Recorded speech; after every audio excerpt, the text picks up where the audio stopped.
Welcome, everybody. My name is Mina Jane, and I'm the director of the Ashland Public Library in Massachusetts. I can't even tell you how thrilled I am to be here with Laurie R. King, one of my favorite writers, and we will have an entire hour to chat with her about a few things. Sherlock Holmes, Mary Russell, 30 years of The Beekeeper's Apprentice, so many things.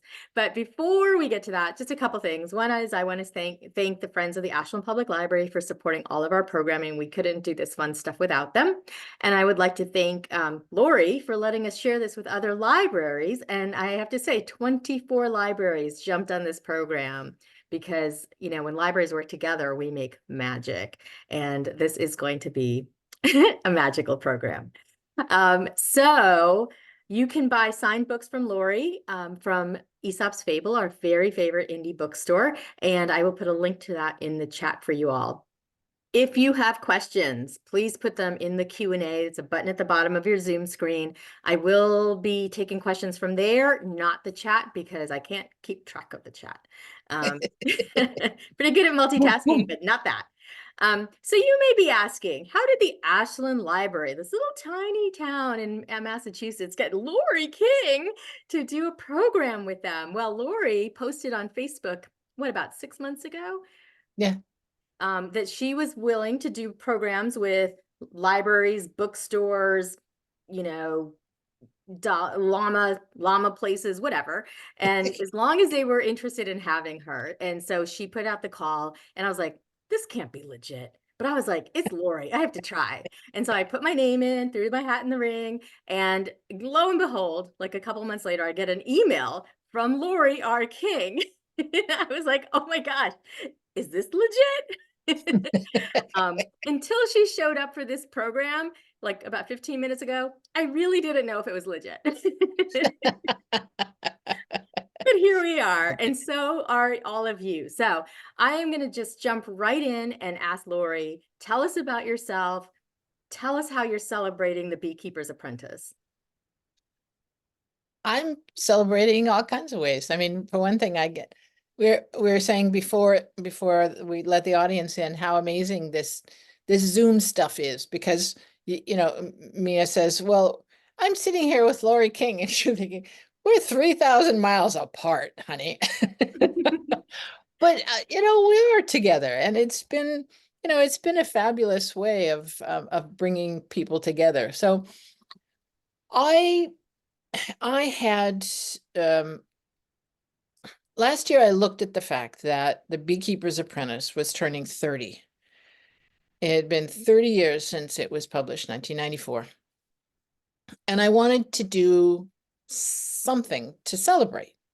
One of the things was we decided to do a big get-together conference. And so we were going to do it in Scottsdale, not really thinking about the fact that Scottsdale in February is not only the height of the tourist season, so it's hugely, hugely expensive, but it was also one of the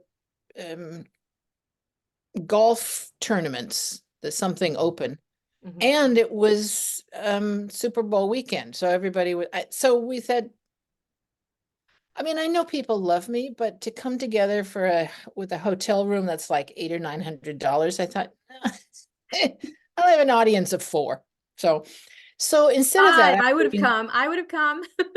I would have felt really guilty about the whole thing. But so instead of that, we're doing 4 of them. And if you're interested, you can pop onto my webpage, and there's an event stuff, and we've got 4. We had the first one a week and a half ago in Santa Cruz, where I live, and it was just fabulous. And it's made me so happy because the next 3 will be in Seattle and Bethesda, Maryland, and in Nashville. So if any of you are lovers of Russell and Holmes, take a look. But the other thing I wanted to do was some library element, because I'm a library baby. The story in the family was that we moved regularly. I mean, we moved like every year or so when I was growing up. And the story was that we moved that often because my dad read his way through the adult section of the library and needed to move to a new library. So, my childhood growing up, we never had any money. We rarely bought books.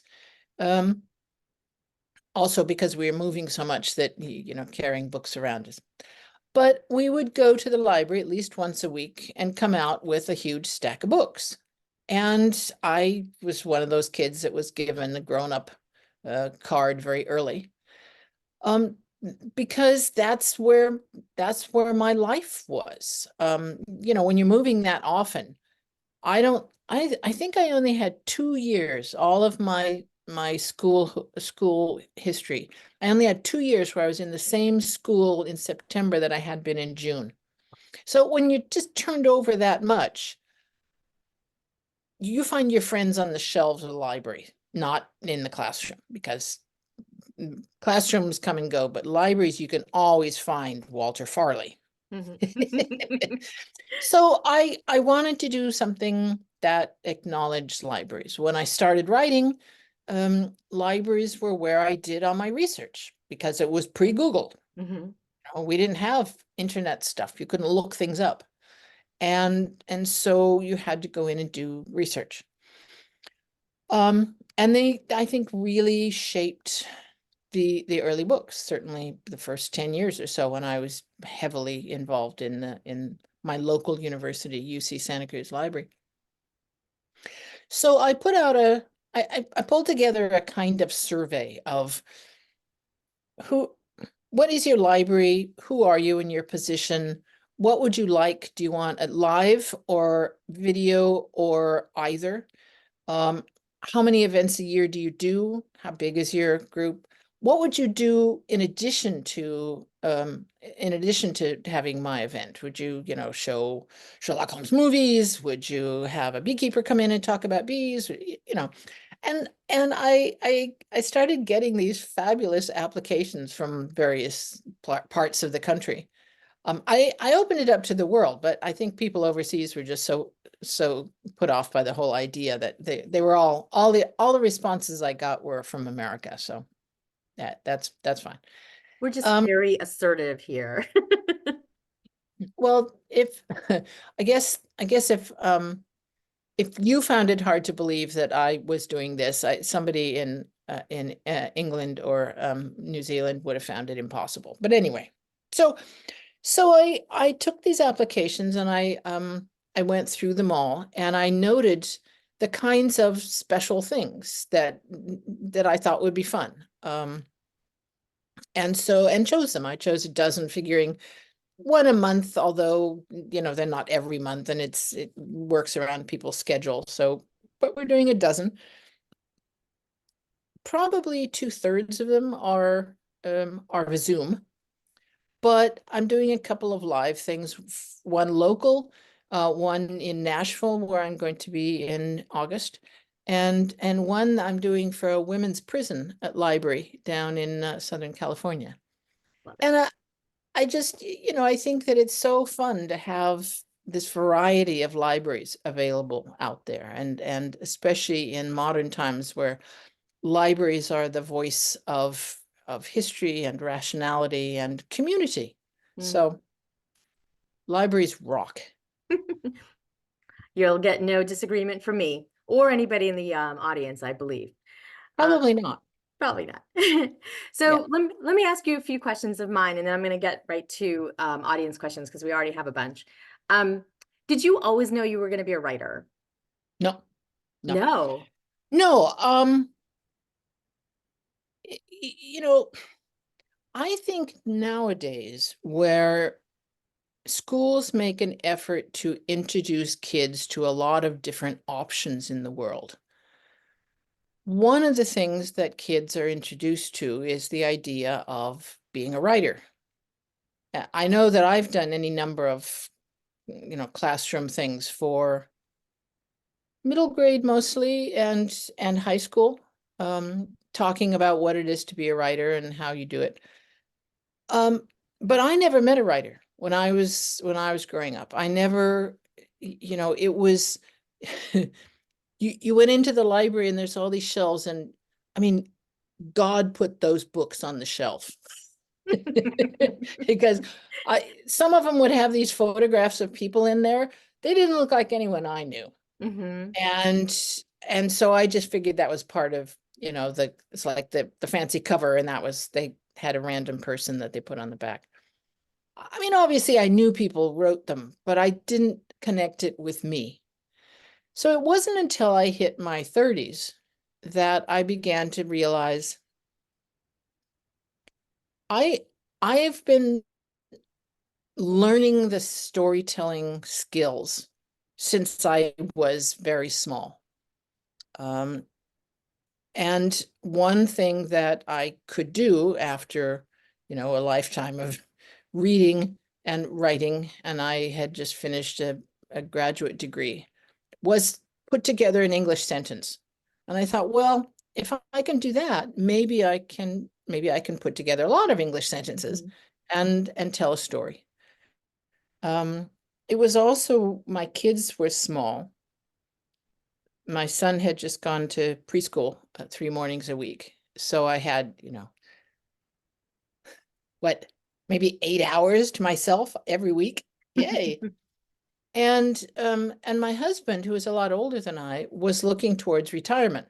But because he was in the academic world, I couldn't get a normal job because he was forever taking off in the summer and expected us to tag along with him. So I thought, well, maybe I can do this. And very fortunately, I managed to sell my first book before before I had to get a real job.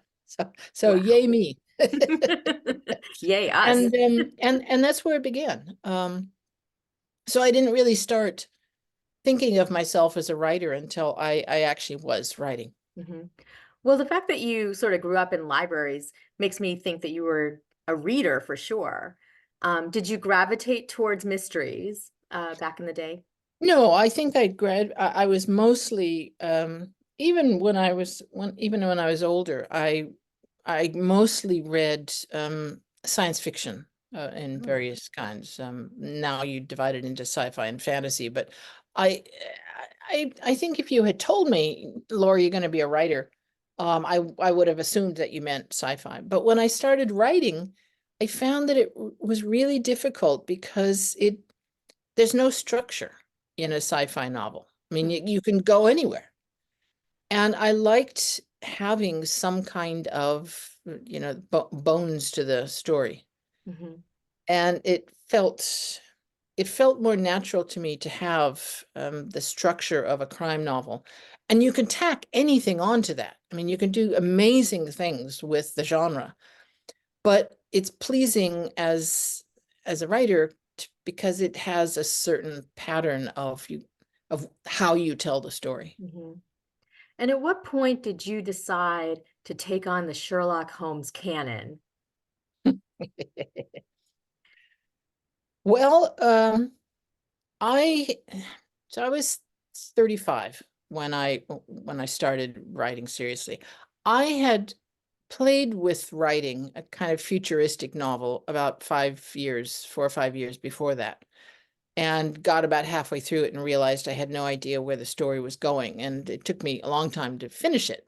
Um, but when my son was in preschool, my daughter was in school, and I was free a certain number of hours a week, I sat down and I wrote. I was 15 when I first met Sherlock Holmes. 15 years old with my nose in a book as I walked the Sussex Downs and nearly stepped on him. And then realized that I had no idea who Sherlock Holmes was and what to write next. So I then had to go and do research, but I'm good at research. So Mhm. um, I think that, I mean, obviously some of the Holmes story had permeated my brain. I mean, I had read um, Speckled Band and Hound of the Baskervilles and that kind of thing in high school. And the Granada Television Jeremy Brett series was playing. Mm. I'm not sure where the Sussex connection came from, but it must have lodged in there somewhere because that was there from the beginning. Mhm. And I don't remember if that was in the Jeremy Brett ones or not. I couldn't tell you. But when I then went out and I bought the stories and read my way through them and discovered this fascinating character, because I mean, if you come to Sherlock Holmes from an outsider, you tend to think of him as being this kind of dry, passionless, thinking machine. And that was not the character that I saw in the Conan Doyle stories. I saw a man who dedicated his life, body, and soul to the idea of justice. I saw a man who didn't make friendships easily, but when he did, they were profound. And I saw stories that had humor in them that I hadn't expected. And all those things together meant that I could think of telling a story with this character, built around this character, um, in some really interesting ways. Now, I didn't really want to write Sherlock Holmes stories, the pastiches, as they're called. Mm. I wanted to write about that kind of mind, but in a different person, so that what would that amazing mind look like if it were in a young female 20th century feminist person instead? I mean, these were, I always had envisioned Beekeeper and then going on from there as a coming of age story of an extraordinary mind. Mhm. And she's obviously patterned on Holmes. I mean, the two of them are similar people from the get-go. Mhm. But they're also different, and I think those differences are what makes it interesting, certainly to write, and I think also to read. Mhm. You had mentioned that there's a pretty big age gap between you and your husband. Did that at all influence the age gap between Mary and Sherlock? Oh, no doubt. Yeah. Yeah. I mean, people, we were having this discussion on something the other day about how uncomfortable it is to think of a story. I mean, it wasn't in the 90s, but now it's uncomfortable to think of a story that starts with a girl of 15 and ends up with her married to her teacher. Mhm. I mean, there's all kinds of issues that have, they have light shown on them now in a way that they didn't in the 90s. It was, I mean, it would have been unacceptable even then to have her marry someone who was her teacher. And if those of you who have only read The Beekeeper's Apprentice, awfully sorry, there's a spoiler here. But they do eventually get together as in a partnership, Mhm. for any number of reasons. But I think that that age difference in Russell and Holmes, like the age difference between my husband and me, is less because of, I mean, the age difference is less important than the sort of sociological differences. I mean, my husband was born and raised in India, and the things that got in the way of us speaking each other's language, as it were, was not the fact that he was born in 1922. It was the fact that he was born in a country that, he didn't have a telephone, he didn't have a car, he didn't have, I mean, he grew up with servants. And I mean, all the things that made his life when he was young extremely different from mine were things that would occasionally pop up and be a bit jarring. Mm. Um, the fact that he was 30 years older was really relatively unimportant in the, in the realm of oddities in a marriage. So Jane asks, did you always plan to have Mary and Sherlock become a married couple? Since we're doing spoilers anyways, might as well start there. Um, you're asking me to remember where my head was in the late 1980s. And all I can say is that it only makes sense as the beginning, the book only makes sense as the beginning of a series. And as a series, you have to, you have to look at your two characters and say, okay, I've got a young woman, I've got a man. And to have a series that's set in the 20s and those two have no legal excuse to be together would have meant continuously having to work around it. I mean, just from a practical point of view, to have a partnership that was just a partnership meant that every time they went somewhere, they would encounter the question of, is there a chaperone here? Mhm. Every time they had to stay someplace, they'd have to work around the fact that they weren't married. Mhm. Um, and it was just so much simpler. Just, just marry her now, for God's sakes, just get.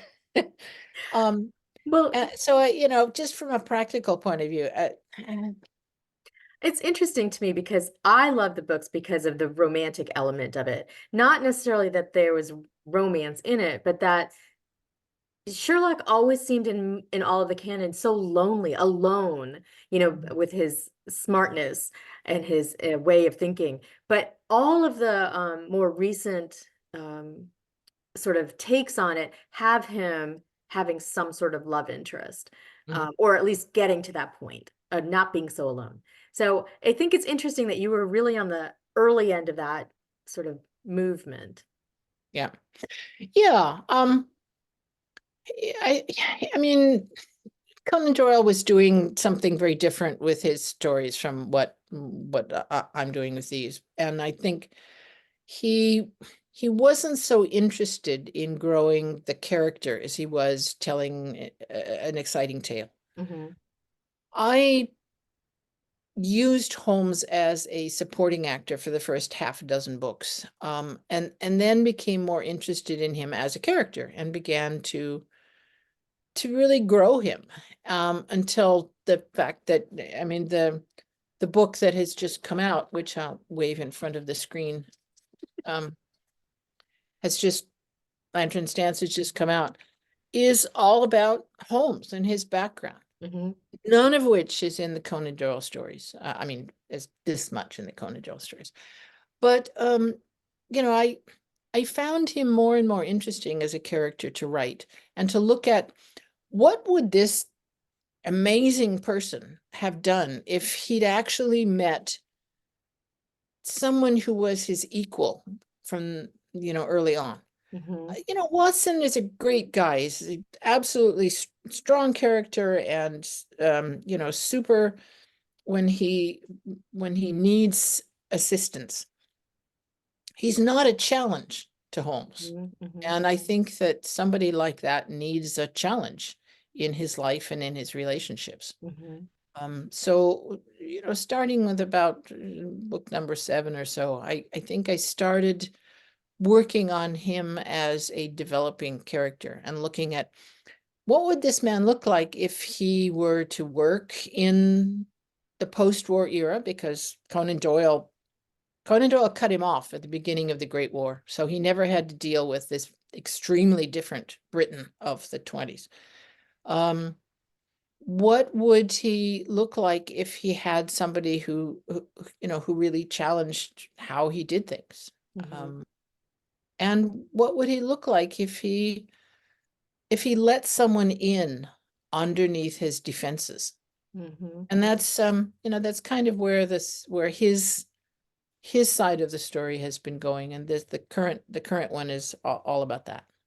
I'm seeing in the chat people are really enjoying it. Um, was it surprising to you how protective Sherlock is of Mary? Not really. I think that he's a Victorian gentleman to his bones, and in the Conan Doyle stories, um, there's a lot of that attitude of, um, you know, women shouldn't be put into any danger, Hmm.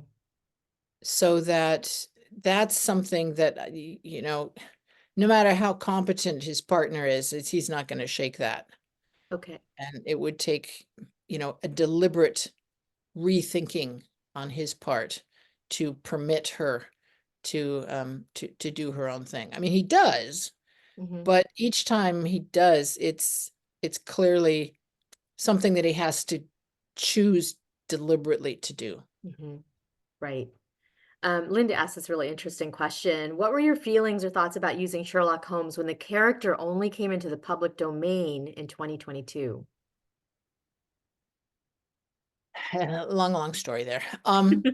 Anyone who is interested in this, in the saga of Sherlock Holmes in the public domain, there's a website called Free Sherlock that a friend and I keep up, which follows the court case about the public domain and up to the Court of Appeals and up to the Supreme Court, and public, Sherlock Holmes is indeed in the public domain.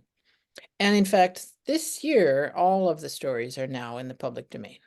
Yes. Um, I, I mean, when I first wrote Beekeeper, um, many of the stories were still under copyright, but the estate, the Conan Doyle estate, was not really bothering. I mean, there were still I think there was, I think there was still, Jean was still involved with it. I can't remember when she died or turned it over to others, but it wasn't until later that it became basically a business proposition. Mhm. Um, if you want to use these characters, you have to pay us. And that's what the court cases were about. So Mhm. I yeah, I laid it all out in front of the publisher early on, um, and said, I don't know if I can do this or not. You're gonna have to have their in-house lawyers look at it, and they obviously did, and they obviously said, oh, it's fine. So Well, we're very glad. But also, there's been a lot of adaptations in the last few years. Enola Holmes, Sherlock, Elementary, all of them that came in before 2022. So I'll have to read that. I put the blog in the chat. Um, Fran asks, will you and Leslie do more collections in the style of Sherlock Holmes short stories? we are um we are looking for a publisher to do another one. I think we have 5. Um, the one who did the last 4 of them has decided to do something else, and so he's not interested. So we're talking to other people. It would be nice to do them. I mean, nobody makes money off of short stories, but they're an enormous amount of fun to do. Hmm. If you don't know what we're talking about, Les Klinger and I have done a series of, we've edited a series of collections of stories inspired by the Sherlock Holmes canon with, everybody from, from Sarah Paretsky to Lee Child, um, who, will write something that is in some way related to the home stories, and they're all just fabulous. Hmm. They're just such fun. Yeah. I mean, there's so much to dive into. There's so much you can pull from. Um, Suzanne asked, what led you to wanting to celebrate the Beekeeper's Apprentice? Do you have a special fondness for this book, or are you just amazed that it got to 30 years? Well, yeah, I mean, 30 years and never out of print is an extraordinary thing. Hmm. Um, and I think that the thing that I really wanted to do was to acknowledge and to express my gratitude for the community that has come up around it. It's not something that that as a writer you can deliberately plan, of having people who love your characters so much that they talk about it. Um, and I mean, I've had people write me and say that they were inspired by Mary Russell and decided to go to Oxford and study theology. And you think, really? There's no money in that, right? Um, People who've traveled the footsteps of Mary Russell, real friendships that have come around the books. Mhm. There's a very very busy Facebook group called the Beekeepers Apprentices, that anyone who is not a member out there who is interested in Russell, all you have to do is apply, and Mhm. I think there's a question that you have to ask to prove you're not a robot.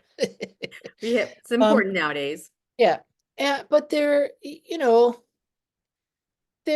such fun people.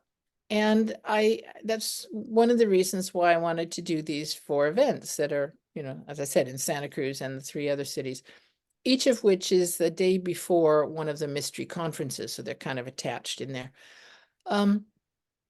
So people can start, can meet up and can put a face to, the woman who does the Mary Russell Twitter feed, for example.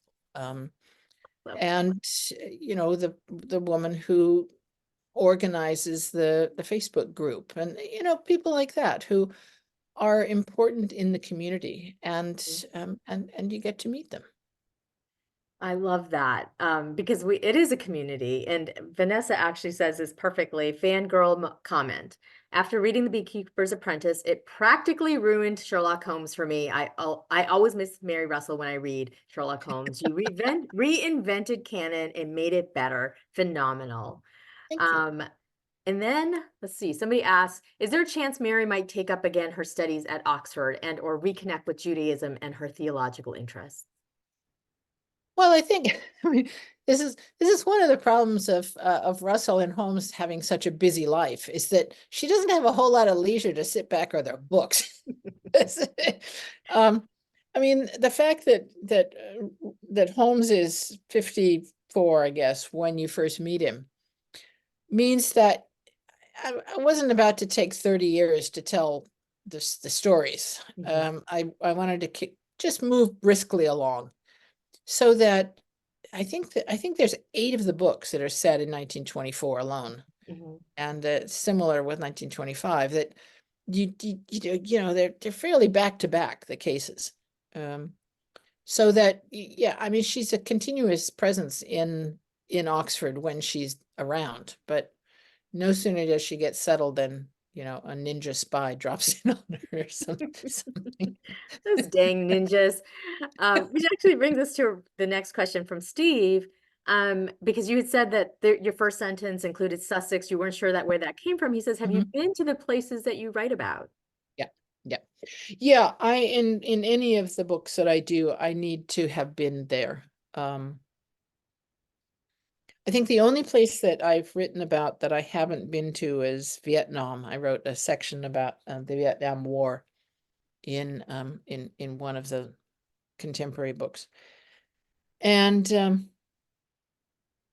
there was some state that I also wrote about. I can't remember which one it was that I hadn't actually been to, but it it didn't matter because they were just kind of passing through. Um, but yeah, I need to spend time in the place and get a sense of, and sometimes I do it deliberately. I know that I need it, so that I wrote into one of the books that they had been in Japan, and I did it deliberately because I wanted to make myself go to Japan, because Mhm. that kind of trip is a lot of work. So, but I went, I sometimes do that in order to force myself to go. Other times I have no intention of writing a book set in wherever, and just fall in love with it. And that happened, for example, in Garment of Shadows. I the book before that was set partly in Lisbon and then ended in a town right across a little river from Casablanca in Morocco. Mhm. So I was in Lisbon, and we flew down and had a week, and we thought, oh, well, let's go. And I said, well, let's go. I just need one day in Casablanca so I can do that research, so that and then we can go anywhere. So we went to Fez, and I was thinking, oh, this is a nice vacation. And I got to Fez, and I think, oh, I have to write a book here. It's just such a fabulous place. That's right. And it So seems like a place that the Sherlock Holmes would go to. yeah, yeah, yeah. And similarly with Castle Shade, the one set in Transylvania, Mhm. that's that one I had no idea that I was going to write a book there until I came across Bran Castle and thought, It's mine. I love it. Somebody asked, as a theologian yourself, I was wondering how much of yourself you see in Mary Russell and vice versa. Well, I mean, that question is always difficult because, there's obvious similarities. Um, I gave her, I gave her an interest in theology because I was interested in theology, and it seemed like anyone sensible would be, right? And it also was a way of contrasting with Holmes, for whom, God talk would be a foreign language. Mhm. Um, and the age of our husbands and the fact that she wears her hair on top of her head when she has long hair. But I mean, they're fairly superficial. She's much more competent than I am. And no, Wow. I can't throw a knife. But if you practice, you could. I And doubt it. a lot of the questions are about research, so you're gonna have to practice just as a research tool. Um, this is the tough one, I think, for all authors is, do you have a favorite of Mary Russell book? You know, I always love the one that I'm just about to write. I'm very fond of Beekeeper, and there's things that I like about a lot of the others. I'm very fond of the San Francisco Unlocked Rooms. I had a lot of fun with Dreaming Spies, the one set partly in Japan. Mhm. Um, yeah, I think that, I mean, and I I had a huge amount of fun with Pirate King, even though a lot of people were completely baffled as to what is she doing? Because it's all about Gilbert and Sullivan. And Mhm. if you're not a Gilbert and Sullivan person, it makes no no sense. But I mean, what I wanted to do with that book was kind of reset the series and get it back to its more whimsical roots, because they'd been getting sort of dark. I mean, Mhm. not dark books, but more serious novels. And Mhm. The Language of Bees and God of the Hive were serious crime novels. And I thought that's not what I wanted to do with Russell. So I talked my publisher into letting me do a farce, and I don't think they understood what I was doing either. But some I people loved it, and some people said, "Never do this again. This is awful." I think it's a testament to your readers that will pretty much read anything you write. Well, Um, yeah. so Jeff is making a comment, which I think is awesome. 30 years ago, I went into my library looking for a book on bookkeeping. The Beekeeper's Apprentice was accidentally put in the section. I did not realize that it was a Sherlock Holmes book until I got home. There you So go. he's a fan. Yeah. Um, this is an interesting question too, I think. Jennifer asks, what age do you think Holmes should actually retire? You've been questioning the cases together because of his age, maybe, but do you think he can't continue investigating into his 70s? I mean, he seems pretty fit and active and capable. And of course, his mind is a trap. Well, I mean, he's already in his late 60s. I, uh, I don't, I don't expect to ever get him into his 80s, because I'm already 71 myself, and I can't write 3 books a year. So I don't think that's a worry I'm gonna have. He's fine. He's got rheumatism, but he has had that since he was 50. So. So, what would be a sign that the series is coming to an end from your perspective? I think that, you know, at a certain point, you kind of start to feel that you've done all you can with the characters.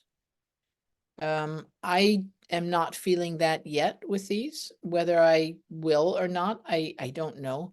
I'm not one of those people um who plans out either a book or a series. I don't.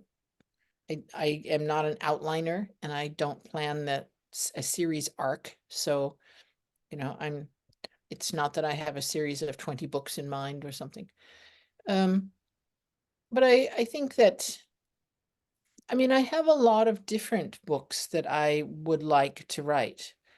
And I've been very, very fortunate in my publisher that they they have never told me, no, you can't write that. And so what I do is look at what really interests me. And if it's I mean, obviously they would prefer that I write nothing but Russell and Holmes, because they are, you know, are big, the bigger sellers. And it means that they don't have to do a lot of work to promote them, which is good for them. But if I had a book that I really wanted to write instead, I have no doubt that I could say to them, no, this is what I really want to write. And they would say, okay.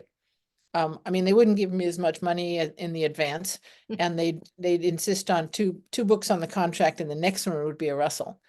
But they're considering what a huge corporation Random House is, and how small a cog I am. They've been very, very good to me. I think you've been really good to them. Yeah. You I've know, given all them of a his lot of books. books. Yeah. Um, so, um, did you is the genealogy of Holmes drawn from the Arthur Conan Doyle books? Your research there, or your research is so amazing, and your writing is so wonderful. Um, we just love your writing. Can you talk about a little bit about Holmes's genealogy? Well, yeah. In fact, this was a thing that my publishers and I debated about whether or not we should add a family tree to the end of the book. And I said, we can't do that because, if somebody flips to the back, would give everything away. So we were going to do one for the book club kit, which if anyone out there is reading this for a book club, there's a great book club kit. It's really beautiful. Mhm. But then I decided, no, well, no, we'll just leave it. The only thing that Conan Doyle says about Holmes's background is, and it's mostly in the story, The Greek Interpreter, that he's from a family of country squires, which means landed gentry. Um, he his grandmother was the sister of the artist Vernet, without really saying which artist Vernet it is. But it kind of places that connection in there somewhere. Mhm. And that he has a brother who's older than he.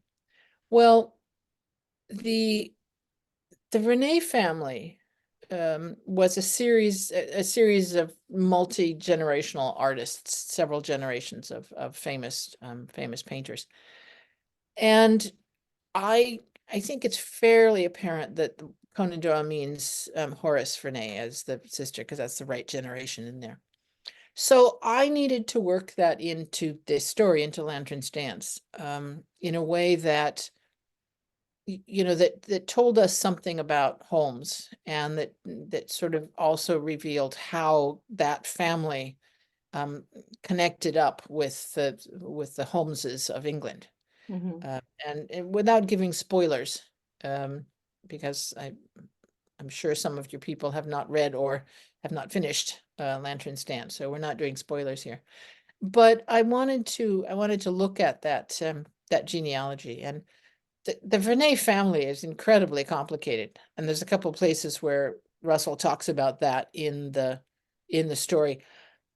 That is much simplified, what you see in there, because what I had originally put in there is, one of those sections in a book where you've got 3 pages of complexity, and your editor says, what? So you have to go through and you weed it all out so that it's just point, point, point, point, point, instead of tangle, tangle, tangle. So, but yeah, they were a madly complicated family. And the names, I mean, they all used the same names. They had like 4 names that they kept trading around, the daughters and the sons, and there was a Louis and a Louise in the same family and the same generation. You think, why would you do that? Anyway, It makes it a like little George, difficult. like George Foreman and all his kids named George. George. Yeah. Or all the families where like all the girls are married, but they go by their middle name. Yeah, yeah. Okay. So Nancy asks if you actually do your own research or do you work with researchers? It sort of depends. I do my own research. I am always on the lookout for an expert when it comes to certain kinds of things. So that when Mhm. I was writing a book that had sections in it of a car, a 1920s car, I found a guy who was up at the car museum in Danville, Black Hawk car Museum, who told me all kinds of things. And in a later book, he told me how I could fix it so that this particular car would stop running at a certain point. And, I mean, things like that. Airplane, I found a guy with an airplane who could fix all kinds of things for me in the book. And those, to find somebody who has both a passion for something and the knowledge to set things out there is really helpful. Mhm. Um, but yeah, a lot of it is just a matter of digging in and doing the research. As I said, I used to do it all in libraries. I used to have a lot of heavy use of interlibrary loan. Um, Now you can get so many things both as downloads and as cheap ebooks. I mean, cheap used books from one of the online sellers that it's really fabulous. Mhm.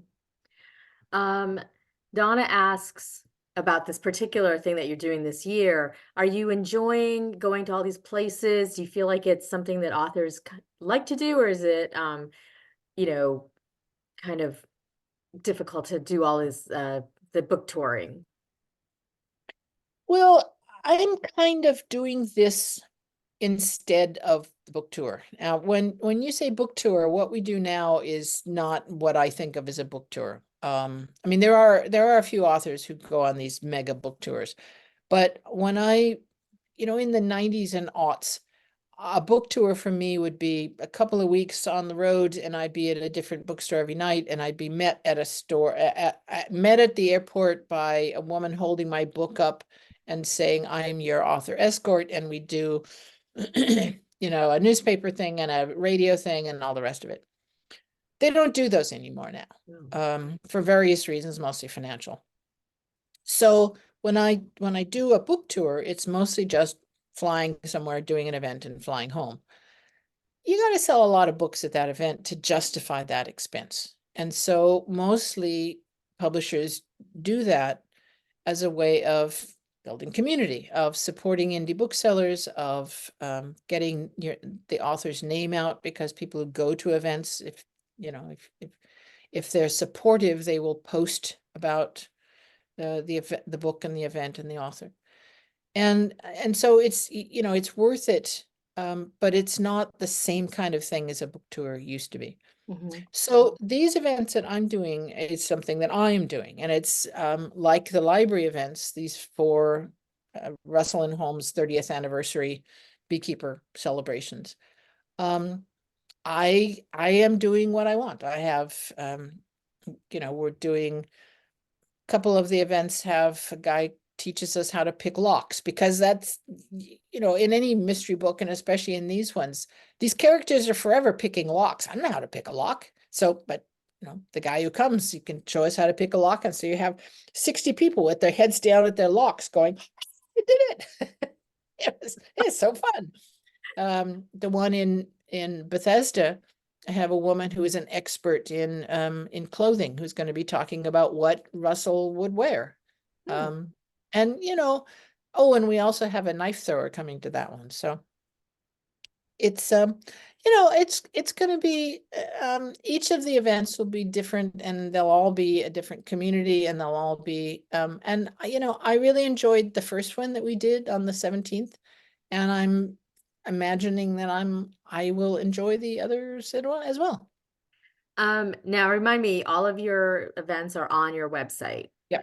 Yeah, so Yeah, I there's a little button there that has events, and there's both all of the events that I'm doing, and there's a separate section of the four 30th anniversary events. So I love that somebody went to your lock picking session in Santa Cruz. no, no, there's these Robin. locks that are see-through, so you can watch it, and you're working there with the pick and the thing, and you go, Now, are they Seattle, we're doing them in Seattle. Oh, okay. Anybody who's in Seattle can look it Yeah. up. Yeah, Um, we can't do it in Nashville because Tennessee law prohibits lock pickings as a sport. but the Sorry. knife throwing is in Bethesda. Yeah, my throwing is in Bethesda Okay. and possibly in Nashville, but we haven't finished organizing it yet, but They do seem like they're a little strict down there. Um, Ron has the same question I do. Has there ever been TV or movie interest in the Russell series? Russell yeah, Holmes. on and off. There have been two or three different companies who were interested in it. Yeah, we had one sort of long-term relationship with with a production company in Britain over the COVID time. And it just, COVID was just so disruptive. It didn't just slow stuff down, it changed everything. And so when we came out of it, all of the projects that they had had going suddenly came back and dumped themselves. And so it fell apart, which is Yeah. really sad because they were a good group. And I think it would have been an interesting project, but Mhm. we will find another group that loves Russell. Well, we all love Russell, but who do you want to play Mary and Sherlock? Well, this question is a regular Yep. discussion point on the on groups like the Beekeepers Apprentices. Um, the problem is with Russell, it has to be an actress who is young enough to appear in her teens. I mean, even if she's not 15, you still have to be able to pass for a college student or Mhm. university student. Um, and I mean, there's a fair number of actresses, young female actors out there who I think would be good. But I don't know them that well, so I couldn't say.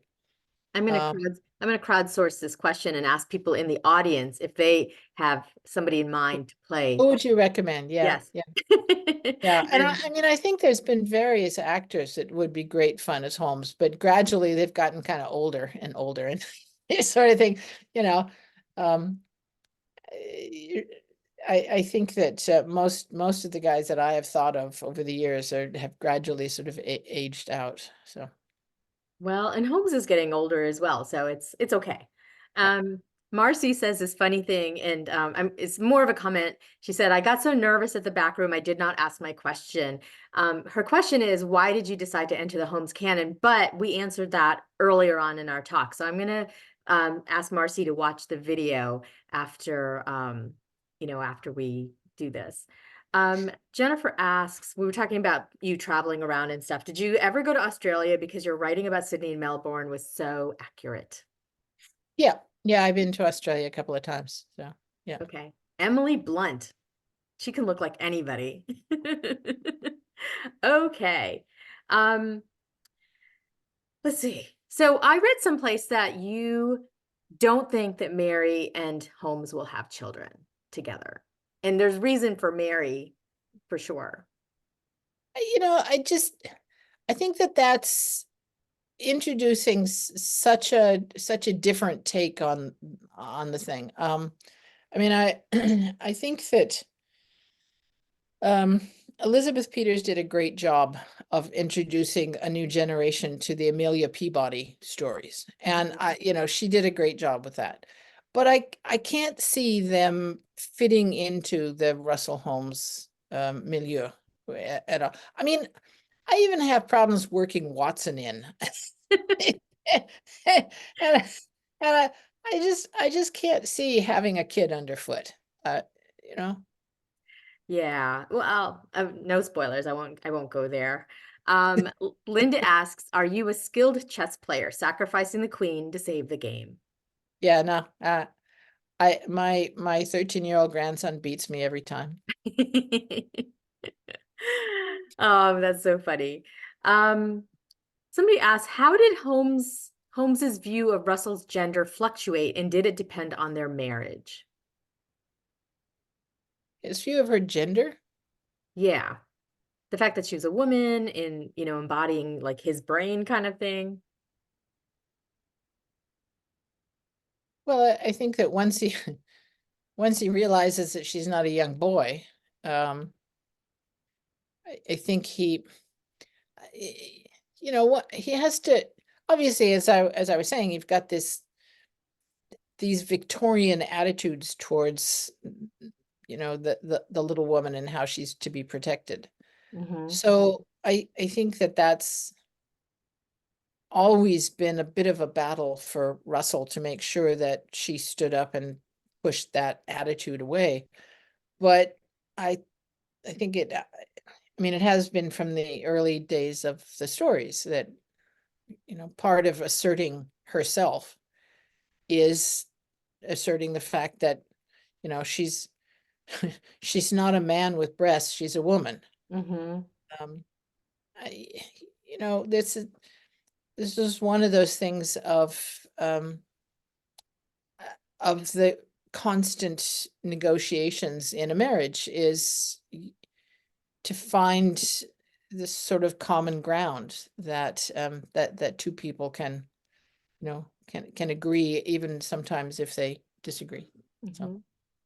I guess that's the mystery to some, especially for me, because Sherlock Holmes has always seemed so distant from people. And for him to have this relationship with Mary just seems so antithetical to how he's always been portrayed. So you bringing it together and making it so realistic has really like opened my eyes to the possibilities of him. well, I think that Russell herself is a bit aloof when it comes to people. I mean, she doesn't make friends easily. Hmm. And it's one of those situations where the two of them are both extremely independent and mistrusting of people in general. Hmm. But once they come across each other, you know, life begins to make sense. Hmm. And that maybe they're not alone in the universe Yeah. with the way they think. I have two more questions before we run out of time. What are you reading? I'm actually reading a sort of a whole bunch of women sci-fi fantasy writers. I've sort of jumped into the Hugo and Nexus Awards, and I'm reading my way through them, and I'm finding them. Um, I mean, they're really interesting ways of telling stories. Hmm. Hmm. So Do you not read mysteries as much, especially if you're writing? I guess I have a couple more questions. yeah, when I'm especially when if I'm working on a book, I tend not to read mysteries because it, you know, my head spends all day there, and Hmm. it doesn't want to do it anymore. Hmm. And last question. Now that I know Lantern's Dance just came out, but Jane wants to know if there's another book in the pipeline. Yeah, I'm working on one now. It's it's going to be, for those of you who have read the short story collection, there's a short story collection called Mary Russell's War. The Hmm. first one in there is Mary's Christmas, and in it we are introduced to Mary's ne'er-do-well uncle, the black sheep of the family, Uncle Jake, who gives her the knife that she you know, her throwing knife. And in 1925, she's going to encounter Uncle Jake again. So the next one will be Uncle Jake and what the rascal has been getting up to in the intervening years.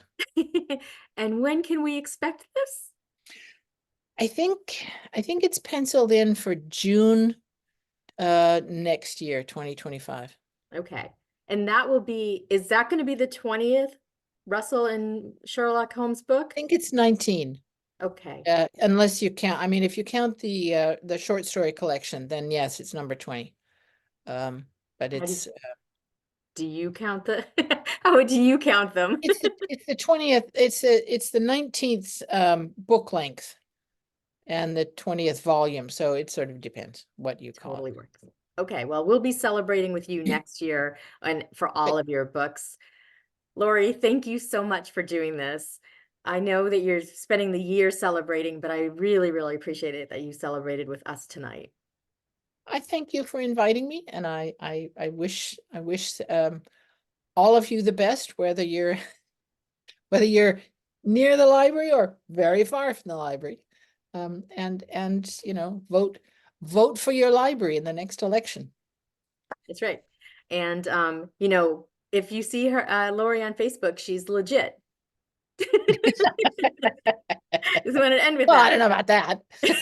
You've totally been great. Thank you Yeah. so much. And thank you for everybody who joined us tonight. Obviously, we had a great I'm time. fascinated by these little things that are showing up on the Zoom thing. There's these little hearts and thumbs and things. I don't know where they're coming from, but they're There's a startling me. there's a reaction button down at the bottom, and Oh, yeah. obviously our attendees have discovered it, so Okay. they're loving it. Have a good night, everybody. Thank you all.